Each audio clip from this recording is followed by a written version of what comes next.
दोस्तों, आप सुन रहे हैं कहानी हाँ मैं वही हूं, मेरे यानी आरजे सैम के साथ। आज ऑफिस में काम ज्यादा होने के कारण ब्रिजेश को रात के 10 बज चुके थे। वे जल्दी जल्दी अपना काम खत्म करता है और सीधा अपनी गाड़ी की तरफ बढ़ता है।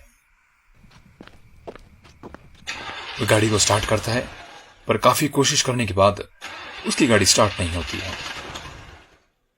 अब वक्त भी इतना हो चुका था कि आसपास उसे कोई नजर भी नहीं आ रहा था।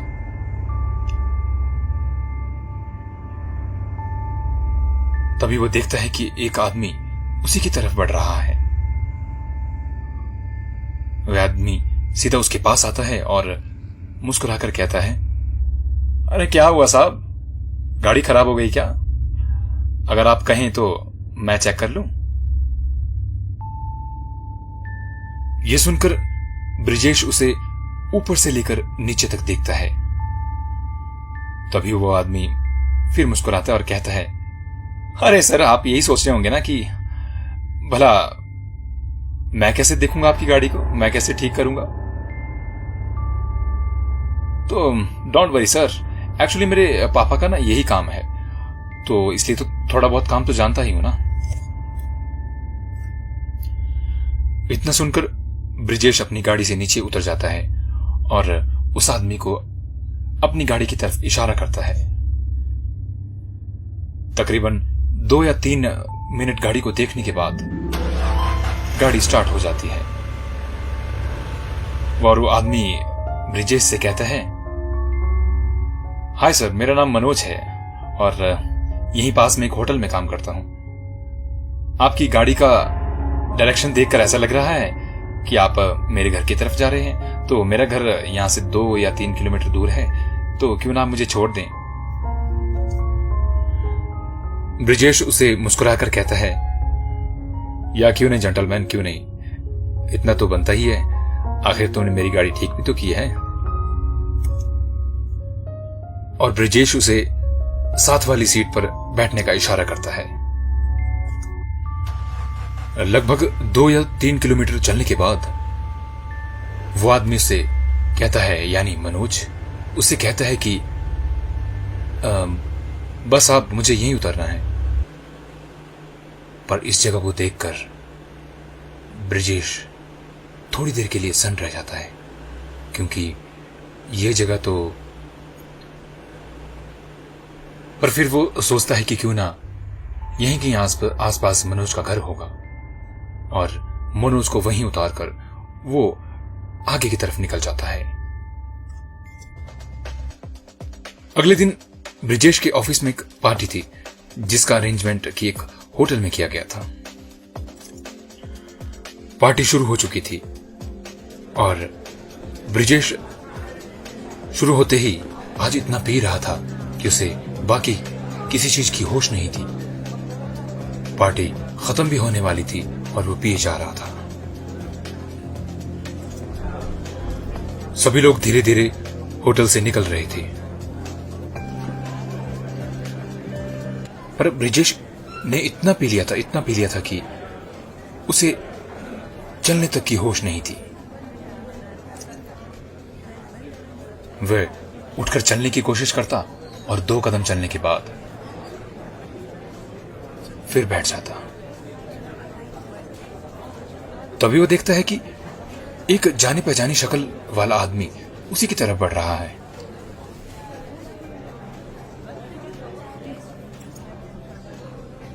तभी ब्रिजेश उसे कहता है कि अरे तुम वही मनोज हो ना जिसने कल मेरी गाड़ी ठीक की थी? तभी मनोज हंसकर जवाब देता है, हाँ हाँ सर, मैं वही मनोज हूं। सर, मुझे लगता है कि आपने काफी ज्यादा पी ली है, तो मैं आपको घर तक छोड़ दूं? हाँ हाँ, चलो चलो। तभी मनोज उसे सहारा देता है और पकड़कर गाड़ी की तरफ ले जाता है।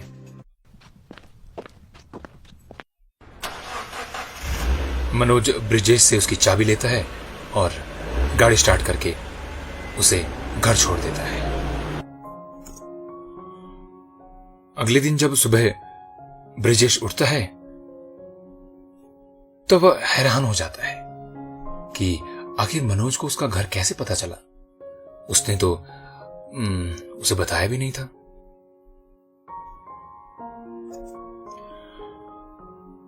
अगले पल वो सोचता है कि अरे शायद नशे में उसने बता दिया होगा, पर उसे याद नहीं रहा है।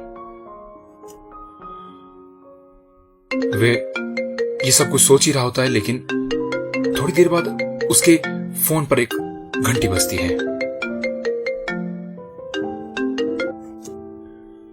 वह फोन उठाता है और कहता है कि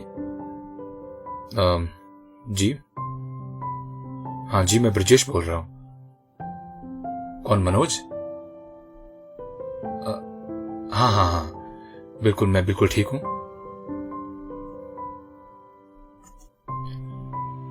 जी हाँ जी हाँ, thank you Manoj, thank you.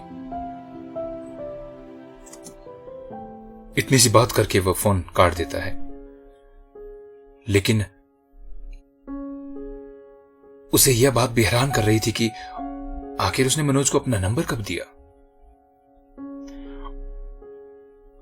और उसने तो ना ही पहले दिन अपना नाम बताया था उसे और ना ही कल बताया था। पर हो सकता है नशे में शायद बता दिया होगा और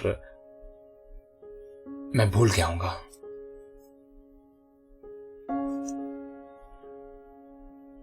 परंतु अब मनोज उसे ऑफिस से आती बार रोज मिलता और उसी के साथ गाड़ी में जाता।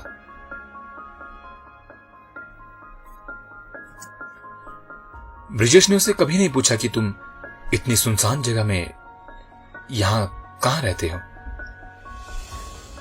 उनकी दोस्ती दिन प्रतिदिन गहरी होती जा रही थी। वो एक दूसरे के बारे में काफी कुछ जान चुके थे। मनोज ने ब्रिजेश को बताया कि वह घर में अकेला ही है, मां बाप एक एक्सीडेंट में गुजर चुके हैं। अगले दिन 31 दिसंबर था।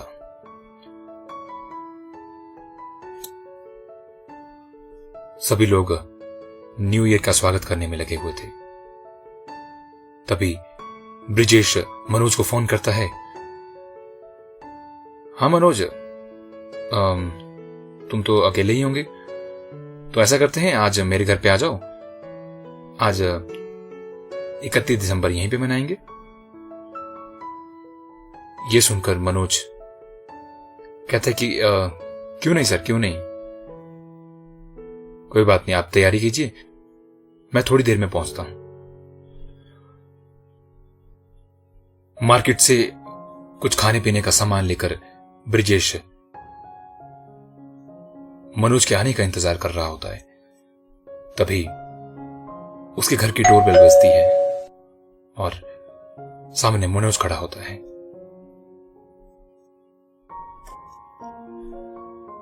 मनोज को सोफे की तरफ इशारा करते हुए ब्रिजेश कहता है कि यहां बैठो मनोज, बैठो बैठो। थोड़ी देर बाद कुछ खाने पीने का सामान लेकर वो टेबल पर रख देता है। ब्रिजेश मनोज से कहता है कि हाँ मनोज बाबू, क्या पीना पसंद करेंगे? मनोज कहता है कि सर, जो आपकी मर्जी, जो आपको कंफर्टेबल लगे, मेरे लिए तो वही ठीक है। तो यानी कि ब्रिजेश कहता है हाँ सर, सब कुछ, कोई बात नहीं।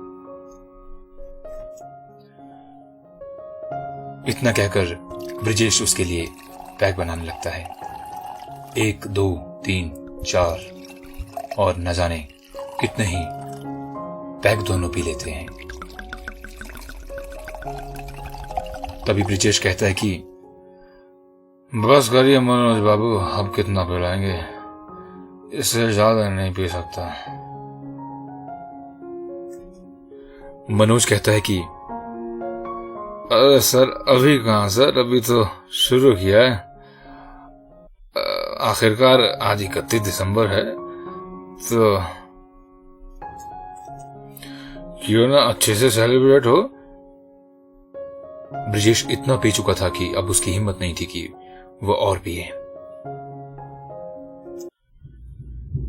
तभी ब्रिजेश जब मनोज की तरफ आंख उठाकर देखता है तो जितनी भी उसने अब तक दारू पी थी वो सारी उतर जाती है,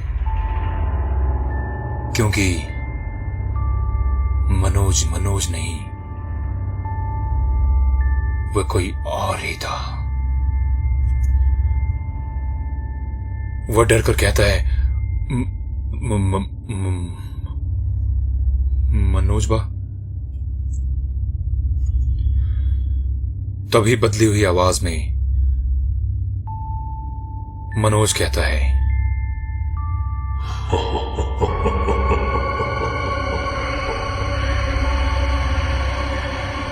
ब्रिजेश बाबू, याद करो वो कॉलेज के दिन।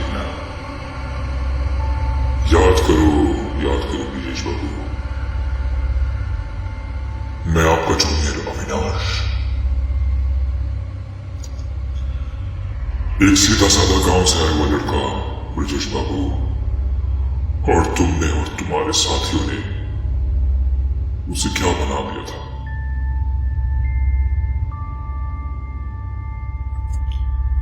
ब्रिजेश कहता है, अविनाश, मैंने कुछ नहीं किया था। नहीं ब्रिजेश बाबू, मुझे सब कुछ पता है। उस दिन पार्टी में तुमने कहा था कि इसे और पिलाओ, और पीते पीते जब मैं मर गया तो अपने पैसे के दम पर तुमने उस केस को दबा दिया। नहीं ब्रिजेश बाबू, नहीं। और भी ब्रिजेश बाबू, और भी। तभी अविनाश टेबल से दूसरी बोतल उठाता है और पूरी की पूरी ब्रिजेश के मुंह पर लगा देता है। ब्रिजेश चीखता है, चीखने की कोशिश करता है, लेकिन अविनाश उसकी एक भी नहीं सुनता और कहता है कि नहीं ब्रिजेश बाबू, आज तो तुम्हें पीना ही होगा। आखिरकार नया साल जो आ रहा है। और जब अगले दिन पुलिस ब्रिजेश की लाश को देखती है तो मेडिकल में यह पाया जाता है कि ब्रिजेश ज्यादा शराब पीने के कारण मरा है।